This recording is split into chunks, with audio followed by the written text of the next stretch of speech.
الحمد لله رب العالمين، والصلاة والسلام على سيد المرسلين وعلى آله وصحبه أجمعين. أما بعد، فأعوذ بالله من الشيطان الرجيم. بسم الله الرحمن الرحيم.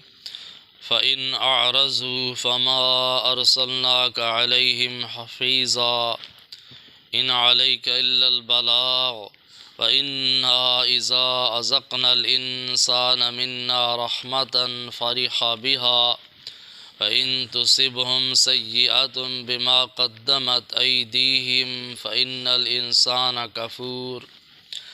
لله ملك السماوات والأرض يخلق ما يشاء يهب لمن يشاء إناثا ويهب لمن يشاء الذكور أو يزوجهم ذكرانا وإناثا ويجعل من يشاء عقيما إنه عليم قدير. صدق الله العظيم وصدق رسوله النبي الكريم ونحن على ذلك من الشاهدين والشاكرين والحمد لله رب العالمين.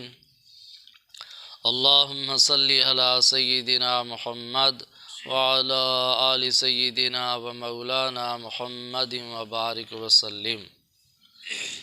محترم بزرگوں اور دوستو، عزیز بھائیو، الحمدللہ میں نے آپ حضرات کے سامنے سورۃ شورى کی چند آیات کریمہ تلاوت کی ہیں. اللہ رب العالمین نے ان آیات کریمہ میں نبی کریم صلی اللہ علیہ وسلم کو تسلی ارشاد فرمائی ہے اور اپنی عظمت کو، اپنی قدرت کو بیان فرمایا ہے. تو اللہ تعالیٰ نے ارشاد فرمایا ہے فَإِنْ أَعْرَضُوا فَمَا أَرْسَلْنَاكَ عَلَيْهِمْ حَفِيظًا. اے میرے محبوب پیغمبر صلی اللہ علیہ وسلم،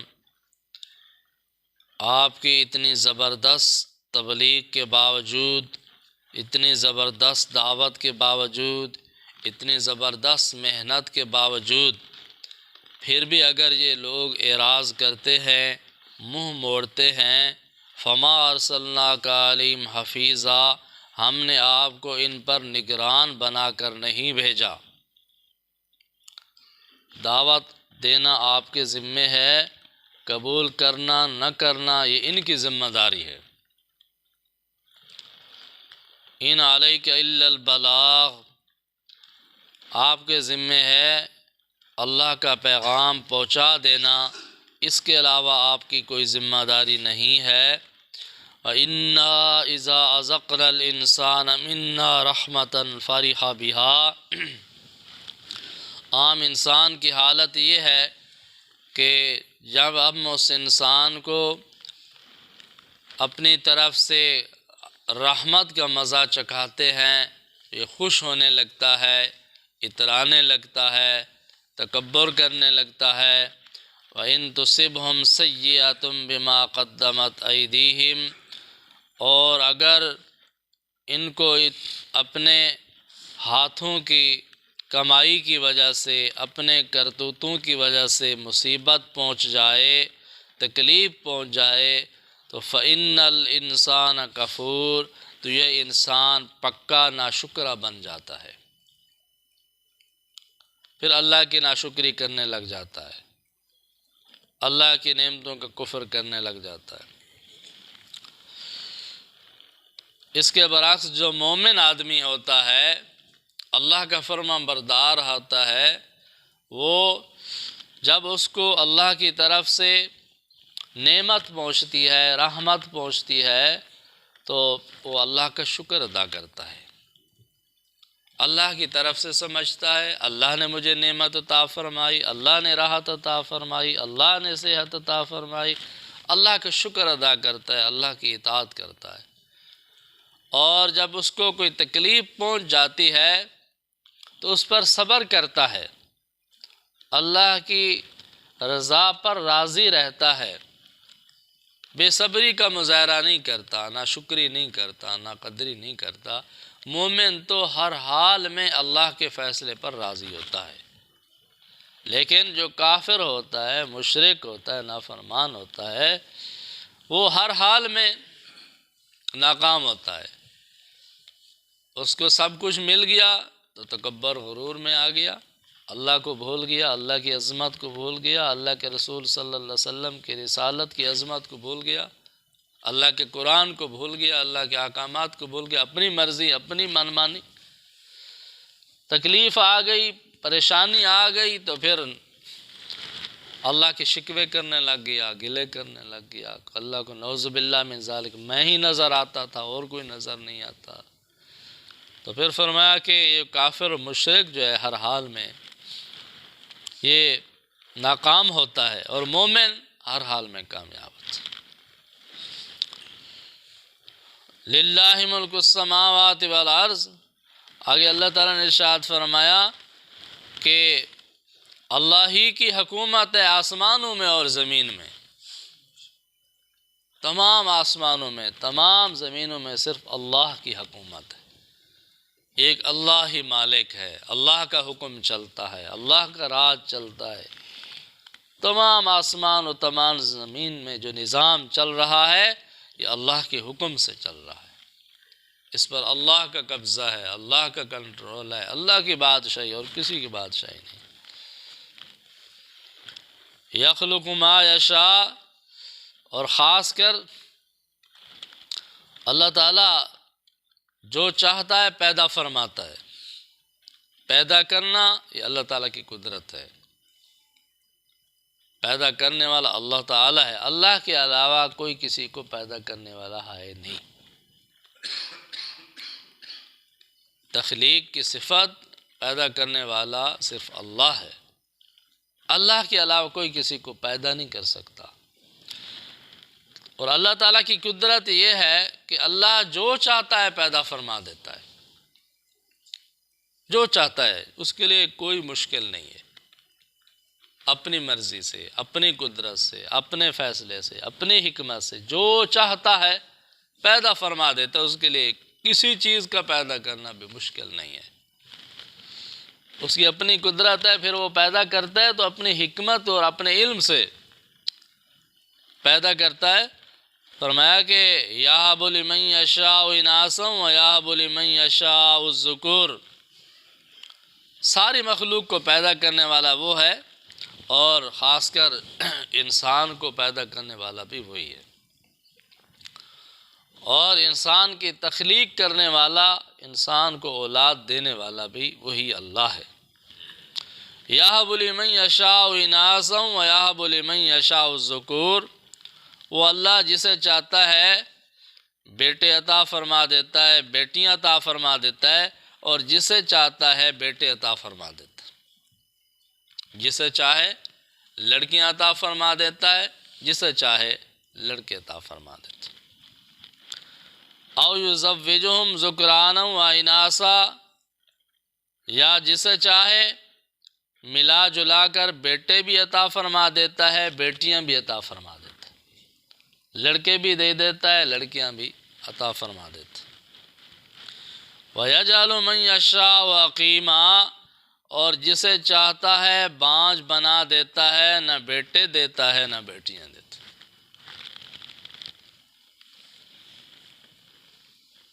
تو سارے مخلوق جو ہے، سارے انسان ان چار حصوں میں تقسیم ہیں۔ لڑکے ہیں، لڑکیاں ہیں، کسی کے پاس لڑکے بھی ہیں، لڑکیاں بھی ہیں، اور کسی کے پاس نہ لڑکے ہیں نہ لڑکے۔ کسی کے ہاں اللہ تعالیٰ نے اپنی قدرت سے، حکمت سے بیٹے عطا فرما دیے، بیٹے ہی بیٹے۔ کسی کو اللہ تعالیٰ نے بیٹی عطا فرما دی ہیں، ان کے گھر میں بیٹیاں ہی بیٹی۔ کسی کے گھر میں اللہ تعالیٰ نے بیٹے بھی عطا فرمائے، بیٹیاں بھی عطا فرمائے، اور کسی گھر میں اللہ تعالیٰ نے نہ بیٹا عطا فرمایا نہ بیٹی عطا فرمایا۔ یہ اللہ کی قدرت ہے، اس کی اپنی حکمت ہے۔ میاں بیوی صحت مند ہیں، ٹھیک ٹھاک ہیں، لیکن اللہ کی قدرت، نہ بیٹا دیا نہ بیٹی دی۔ مفسرین حضرات لکھتے ہیں کہ اللہ تعالیٰ نے حضرت ابراہیم علیہ السلام کو بیٹے بیٹے عطا فرمائے تھے، بیٹیاں نہیں تھیں۔ ابراہیم علیہ السلام کے بیٹے تھے، بیٹیاں نہیں تھیں۔ اور لوط علیہ السلام کو اللہ تعالیٰ نے بیٹیاں عطا فرمائی تھیں، بیٹے نہیں تھے۔ بیٹیاں ہیں، بیٹے نہیں ہیں۔ اللہ تعالیٰ نے اپنے پیارے نبی محمد عربی صلی اللہ علیہ وسلم کو بیٹے بھی عطا فرمائے، بیٹیاں بھی عطا فرمائی۔ اور اللہ تعالیٰ نے حضرت یحییٰ علیہ السلام کو نہ بیٹے عطا فرمائے نہ بیٹیاں عطا فرمائیں۔ یہ اللہ تعالیٰ کی اپنی قدرت ہے۔ اللہ کے نبی ہیں، اللہ کے پیغمبر ہیں، جس کے پاس بیٹے ہوتے ہیں اس کی خواہش ہوتی ہے اللہ مجھے بیٹیاں بھی عطا فرمائے۔ جس کے پاس بیٹیاں ہوتی ہیں اس کی خواہش ہوتی ہے اللہ تعالیٰ مجھے بیٹے عطا فرمائے۔ اور جس کے پاس اولاد نہیں ہوتی اس کی خواہش ہوتی ہے اللہ تعالیٰ مجھے اولاد عطا فرمائے۔ لیکن یہ کسی کے بس کی بات نہیں ہے، اپنے اختیار کی بات نہیں ہے۔ انسان کا اپنا اختیار نہیں ہے، اپنی مرضی نہیں ہے کہ میرے بیٹے ہو جائیں، میری بیٹی ہو جائیں، نہیں۔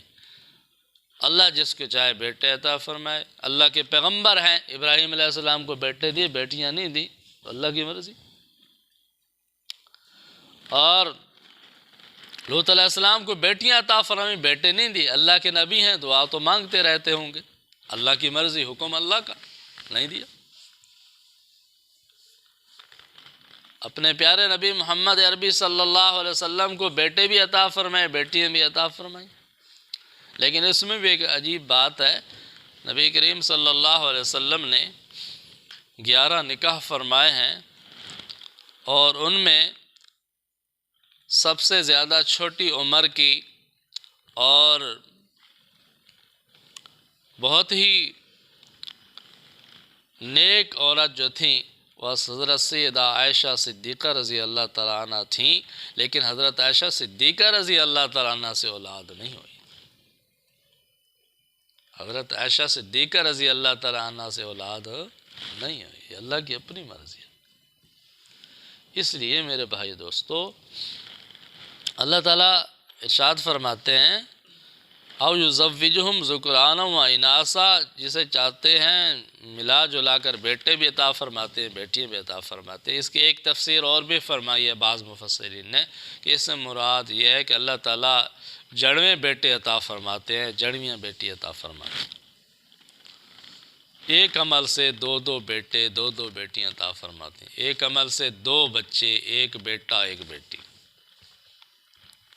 یہ تو اکثر ہے، اس کے آگے بھی کئی واقعات پیش آئے ہیں کہ ایک حمل سے 3 بیٹے پیدا ہوئے، 4 بیٹے پیدا ہوئے، 8 بیٹے پیدا ہوئے۔ اللہ تعالیٰ کی اپنی قدرت، چاہے ایک حمل سے 8 بیٹے دے دے، نہ چاہے تو ساری زندگی نہ دے، ایک بھی نہ دے۔